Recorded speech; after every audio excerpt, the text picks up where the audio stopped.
السلام علیکم ورحمۃ اللہ وبرکاتہ۔ میری آواز آ رہی ہے آپ لوگ تک؟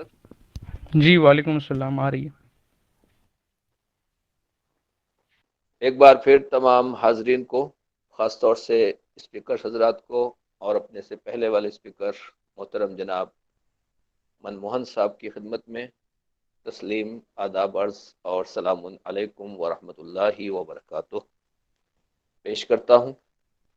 بہت بہت شکریہ اپنے تمام جوانوں کا، بچوں کا، کہ آپ نے مجھے وقت دیا اور اس پروگرام میں شرکت کا موقع عنایت فرمایا۔ ایک مرتبہ پھر سے شروع میں ہی میں انعام پانے والے بچوں اور بچیوں کو، جوانوں کو، جنہوں نے بڑھ چڑھ کر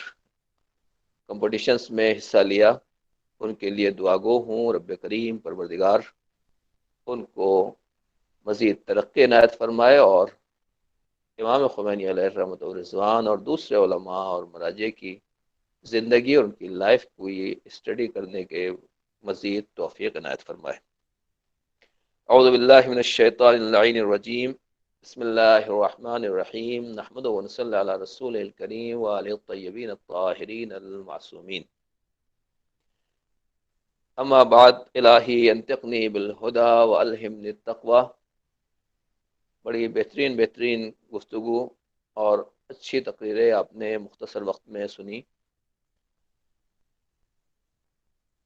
فی الحال جتنا میرے پاس وقت ہے اور جو مجھے ٹائم دیا گیا ہے، اس اعتبار سے صرف کچھ پوائنٹ مجھے آپ کے سامنے رکھنا ہے۔ پچھلے سال بھی ہم اسی موقع کے اوپر امام خمینی کی برکت سے یہاں جمع ہوئے تھے۔ اس کے کچھ پوائنٹ ہیں جو میں پھر سے ریپیٹ کر دے رہا ہوں، جو لوگ اس میں شریک تھے ان کے لیے یہ بتا دوں کہ امام خمینی نے جو انقلاب اسلامی پیش کیا، یہ حکومت کا تختہ پلٹ نہیں تھا، بلکہ ایک برے کلچر کو اچھے کلچر میں کنورٹ کرنا تھا، اور امام خمینی اس میں کامیاب رہے۔ لاسٹ ایئر ہم نے اس ٹاپک کے اوپر باتیں کی تھیں۔ اسی طریقے سے پبلک اور علماء کا جو رشتہ تھا، جو دوری تھی، امام خمینی نے اس کو کم کیا۔ اسی طریقے سے امام خمینی کی زندگی قانون کے سرکل میں، اور ان کے یہاں قانون کی پابندی بہت زیادہ تھی، اور یہ وجہ اس لیے تھی کہ ان کے اندر تقوی الہی پایا جاتا تھا۔ جس انسان کے اندر بھی خوف خدا پایا جائے گا، وہ اتنا ہی زیادہ قانون مند ہوگا اور قانون کا پابند ہوگا۔ اسی طریقے سے امام خمینی کی زندگی اور لائف پہ ہم دیکھتے ہیں کہ بہت زیادہ سادگی تھی، سمپل زندگی تھی، اور حدیث میں بھی ہے کہ مومن، اس کی زندگی بڑی آسان ہوتی ہے، سرل ہوتی ہے، اور وہ بڑی آسانی کے ساتھ کہیں بھی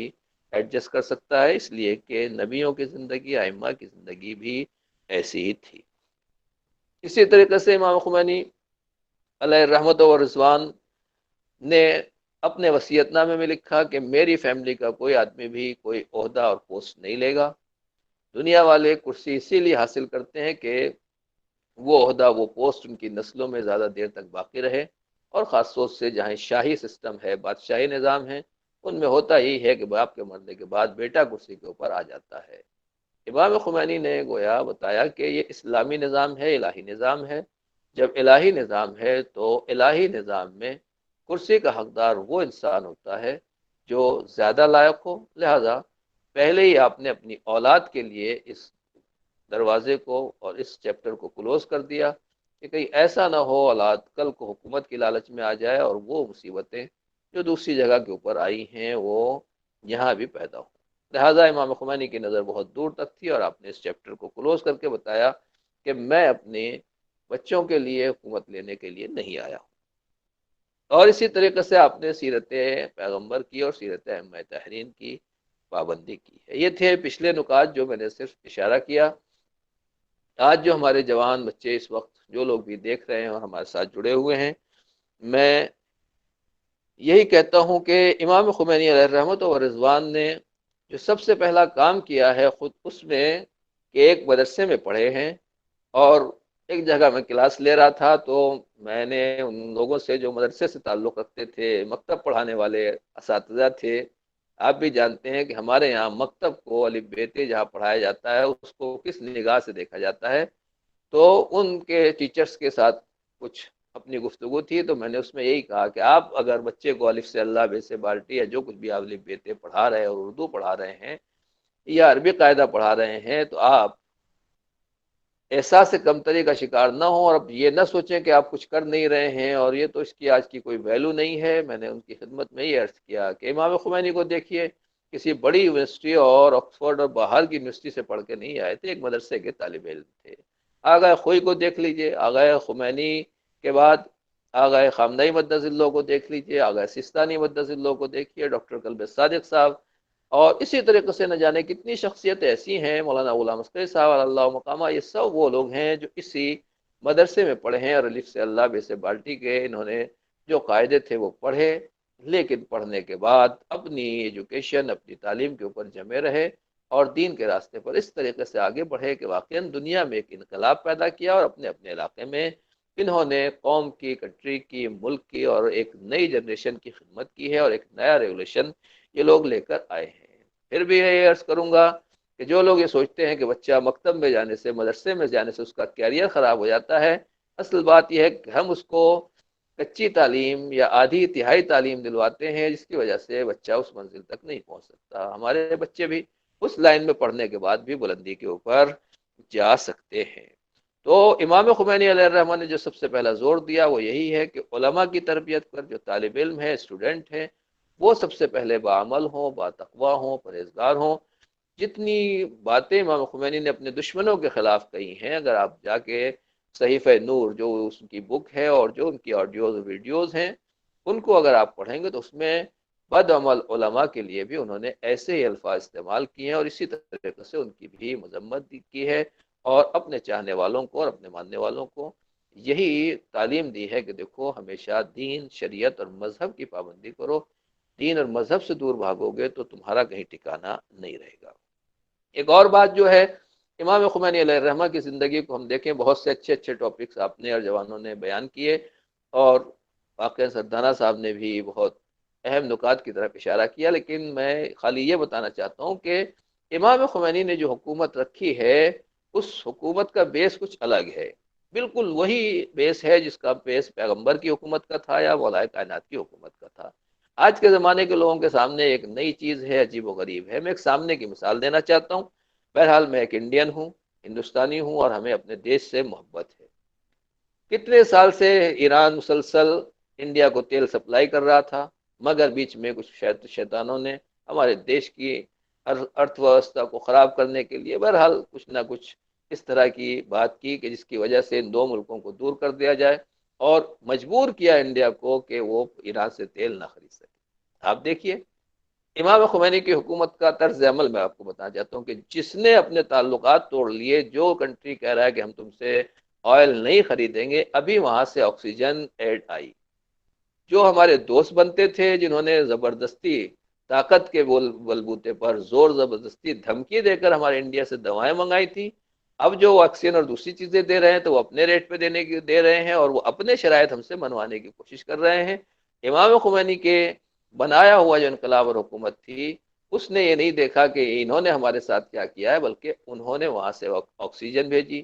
دوائیں بھیجی، اور دوسری ٹیمیں بھیج کر گویا ہمارے ملک اور ہمارے دیش کے لوگوں کے لیے انہوں نے یہ انسانیت کا پیغام دیا کہ انسان کہیں بھی مر رہا ہے، کسی بھی ملک کو پریشانی ہے، ہمیں خود ضرورت ہے مگر ہم دوسرے لوگوں کی مدد کرنے کے لیے تیار ہیں۔ یہ جو بیس ہے، یہ اسلام اور پیغمبر اسلام کی ان تعلیمات میں سے ہے، ان شکشاؤں میں سے ہے کہ جہاں کہیں بھی تمہیں کوئی آدمی دکھائی دے، کہنے کو وہ انقلاب اسلامی ہے، اس لیے کہ امام خمینی مسلمان تھے، لیکن در حقیقت وہ انسانیت کا انقلاب تھا۔ اور امام حسینی کا نعرہ یہ نہیں تھا کہ ہم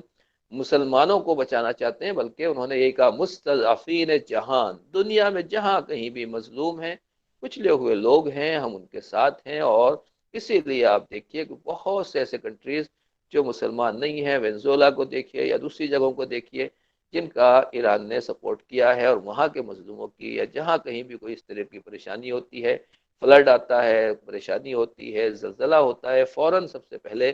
جن ملکوں سے ریلیف پہنچتی ہے ان میں ایران نمبر 1 پہ یا ٹاپ 10 میں یا ٹاپ 5 میں رہتا ہے۔ اسی طریقے سے امام خمینی علیہ السلام کی علیہ رحمت و رضوان کی زندگی ہمارے لیے نمونہ ہے، آپ ایران سے نکالے گئے، ترکی میں گئے تو آپ نے وہاں تحریر الوسیلہ نام کی کتاب لکھی، جو فقہ میں بہت اہم کتاب ہے اور آج مدرسوں میں پڑھائی جاتی ہے، ایک اسٹینڈرڈ کے ہائی لیول اسٹینڈرڈ کی کتاب ہے، اور امام خمینی جلا وطنی میں ترکی میں بیٹھ کر اس کتاب کو لکھ رہے ہیں۔ یہ جوانوں کے لیے بہت بڑا میسیج ہے کہ ہمارا ٹائم ویسٹ نہیں ہونا چاہیے۔ اور اگر آپ آیت اللہ مکارم شیرازی کی تفسیر نمونہ اٹھا کر دیکھیں گے تو دونوں چیزیں ایک دوسرے سے ملتی ہوئی نظر آئیں گی، کہ تفسیر نمونہ میں بھی بعض جلدوں میں لکھا ہے کہ شاہ نے ان کو تبعید کر دیا تھا، دوسری جگہ بھیج دیا تھا، اور بہت دور دراز علاقوں میں کہیں ان کو بھیج دیا گیا تھا، مگر آغا مکارم شیرازی اپنا اسی شہر میں رہتے تھے، قم سے ان کے اسٹوڈنٹ ان کے ساتھی اسٹڈی کرتے تھے، پڑھتے تھے، اور پھر ہر ایک کا نمبر لگتا تھا، اور یہ وہاں سے وہاں جاتا تھا، اپنے نوٹس آغا کو دکھاتا تھا، اور وہ اس کو صحیح کرنے کے بعد واپس لاتے تھے، اور پھر دوسرے ساتھی جو تھے وہ پہنچ جاتے تھے۔ اس طریقے سے جتنے سال تک بھی آیت اللہ مکارم شیرازی وہاں جلا وطن رہے، اس وقت بھی انہوں نے تفسیر نمونہ لکھی، پھر بعد میں واپس آئے، انقلاب آ گیا اور باقی جلدیں اس کی مکمل کی ہے۔ یہ علماء کی سیرت ہے کہ اگر ان کو جلا وطن بھی کر دیا جاتا ہے، امام خمینی وہاں سے ترکی سے نجف پہنچے، اور نجف میں بھی وہی سلسلہ درس و بحث ان کا رہا۔ امام خمینی کی زندگی میں جو خاص چیزیں ہیں، بہرحال دنیا میں ہر جگہ انقلاب آتے ہیں، اس میں ایک جہاد سازندگی ہے، وہ یہی ہے کہ انہوں نے باقاعدہ ایرانی فورسز کے لیے یہ قانون بنایا ہے کہ اگر جنگ نہیں ہوتی ہے تو یہ کینٹونمنٹ میں اپنی چھاونیوں میں نہیں پڑے رہیں گے کہ وہ گورنمنٹ ان کو تنخواہ دیتی رہے اور یہ کھا پی کے سوتے رہے، بلکہ انہوں نے باقاعدہ وہاں پر یہ قانون ہے کہ فوج جائے گی اور پبلک کے لیے دوسرے کام کرے گی۔ یہ بھی کورونا میں آپ دیکھ لیجئے، ہمارے انڈیا میں کہاں کہاں فوج کو بلایا گیا اور فوج کی مدد لی گئی، جو بھی صورتحال آپ کے سامنے ہے، لیکن آپ وہاں کی خبریں ایران کی دیکھیں کہ کتنی جگہ ایسی ہیں کہ جب کورونا ہوا تو فوراً فوج اور صرف بسیج جو اس طرح کی فورسز ہیں وہ میدان میں آئی، اور انہوں نے بڑے بڑے ہاسپٹل بنائے، اور بہت سی جگہ پر جو جنگی پیمانے کے اوپر انہوں نے کورونا کا مقابلہ کیا۔ یہ وہ تھنکنگ تھی، وہ ذہنیت تھی، اور یہ طریقہ ٹیکنک تھی جو امام خمینی نے بتایا کہ جہاں زیادہ سے زیادہ بجٹ خرچ ہو رہا ہے، پھر ان لوگوں کو بیکار نہیں رہنا چاہیے، ان کی ذمہ داری زیادہ بنتی ہے۔ اسی طریقے سے امام خمینی نے گویا حکومت علوی کا ایک ہمارے سامنے آئیڈیل پیش کیا ہے، اور الحمدللہ میں آپ کو پھر سے بتا دوں کہ اس میں ہے کہ ہمارے استاد آیت اللہ قرطی کہتے ہیں کہ یہ گورنمنٹ ایسی ہے جیسے ایک گاڑی ہو، اس گاڑی میں ڈرائیور، دو گاڑیاں ہیں، ایک گاڑی کا ڈرائیور اچھا ہے، گاڑی کے لوگ جو ہیں مسافر اس میں ایک اچھا ہے ایک برا ہے، جیسے آپ جانتے ہیں ایک بس میں ڈرائیور اچھا ہے مگر بس والے ہر طرح کے لوگ اس میں چڑھ جاتے ہیں، جیسے لوگ بیٹھے ہوئے ہیں، تو ہو سکتا ہے کوئی سگریٹ پی رہا ہو، کوئی موبائل بلند آواز سے سن رہا ہو، کچھ اور ہو، کسی کو کھانسی ہو، کسی کو نزلہ ہو، زکام ہو، کچھ لوگ آپس میں لڑ رہے ہوں، آپ جانتے ہیں بسوں کا ٹرینوں کا حال کیا ہے، لیکن ڈرائیور صحیح ہے۔ اور ایک وہ گاڑی ہے، بس ہے کہ جس میں پبلک تو بہت اچھی ہے مگر ڈرائیور ایسا ہے کہ اس کو نیند آئی ہوئی ہے، وہ نشے کی حالت میں ہے، اب آپ بتائیے کون سی گاڑی میں بیٹھیں گے؟ استاد یہی کہتے ہیں کہ جس کا ڈرائیور صحیح ہے آپ اس میں بیٹھیں گے، پبلک بہرحال آپ سے لینا دینا کیا ہے، ایک آدھ دو چار آدمی اگر خراب بھی ہیں اس سے معاملہ جو ہے کوئی نہیں ہوتا، وہ ڈرائیور اگر صحیح ہے تو ہمیں منزل تک پہنچا دے گا۔ امام خمینی نے جو نظام سسٹم دیا ہے وہ یہی ہے کہ عالم دین مجتہد وقت اگر اس کے ہاتھ میں نظام ہے تو گورنمنٹ میں بہرحال اتنا بڑا ملک ہے، اس میں خرابیاں بھی ہو سکتی ہیں، پریشانیاں بھی ہو سکتی ہیں، پبلک میں کہیں نہ کچھ اس طرح کی زحمتیں بھی ہو سکتی ہیں، مگر کیونکہ نظام ولایت اور حکومت کا نظام ایک مجتہد جامد الشرائط اور عادل کے ہاتھ میں ہے، لہٰذا وہ اسے منزل تک پہنچا دے گا، اور امام زمانہ عجل اللہ تعالی فرجہ الشریف کے ظہور تک یہ انقلاب مل جائے گا، اور واقعاً ہمارا امام ہم سے راضی و خوشنود ہوگا۔ آخر میں عرض کر دوں کہ در حقیقت امام خمینی نے جو کچھ بھی ہمارے سامنے پیش کیا ہے یہ حکومت علوی بھی ہے اور حکومت جعفری بھی ہے۔ امام جعفر صادق علیہ الصلوۃ والسلام نے جس مدرسے کی بنیاد رکھی تھی، امام خمینی اسی مدرسے کے اسٹوڈنٹ تھے، اور اسی فقہ جعفری کو آپ نے پڑھا تھا، بس ائمہ کو اس کا موقع نہیں ملا، امام خمینی کو موقع مل گیا، اور آپ نے اس کو الحمدللہ خدا کی مدد سے اس منزل تک پہنچا دیا کہ جو فقہ جعفری کتابوں میں تھی، جو اسلام کتابوں میں بند تھا، جسے لوگ سمجھ رہے تھے کہ یہ ہمارے درد کی دوا نہیں بن سکتا، امام خمینی نے اس کو دنیا کے سامنے پیش کر دیا۔ اور آج چاہے وہ حفظ قرآن کا معاملہ ہو، مسلمانوں کے لیے بڑے بڑے کمپٹیشن آپ دیکھیے پوری دنیا میں